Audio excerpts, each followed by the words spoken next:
My name is John Collin. I live at the north end of Elm Street. I'm a Kirtland resident. Have lived here all my life. Have found it a very quiet, peaceful community. I think they really need to stop this noise and become a better neighbor. I've lived in this home for 60 years. I bought it from my parents. I like it because it's a quiet, dead-end street. With the noise, it makes it impossible on the weekends to enjoy the day and the peace and quiet and watch the wildlife. If the noise continues, I would seriously consider selling this house and moving somewhere else. I think the city of Willoughby should be more compliant to listening to us and doing something about the noise. They could step in and stop this if they really wanted to.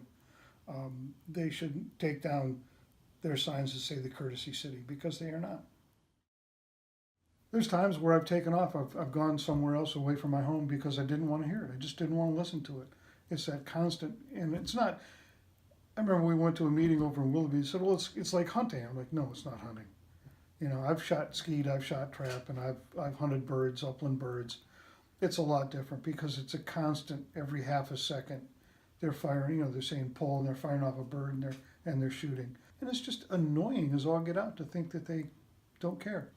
They've known about it. We've had them in the Willoughby council meetings. We've had them in the Willoughby zoning meetings. They know all about this. They just don't care. They've added to it. They've added a trap and a skeet house, or a high and low house for trap, instead of just skeet. It's supposed to be just a skeet range.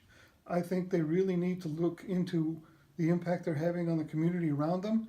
I've heard a lot of people have a lot of animosity towards the country club now, but they're damaging our lives by doing this. The city of Willoughby was very derelict in their officiousness, that they didn't check into this more, that when we raised concerns, they didn't automatically suspend the permit. We had to go to court to suspend it for a year. I really feel that the country club and Willoughby needs to step up and stop this.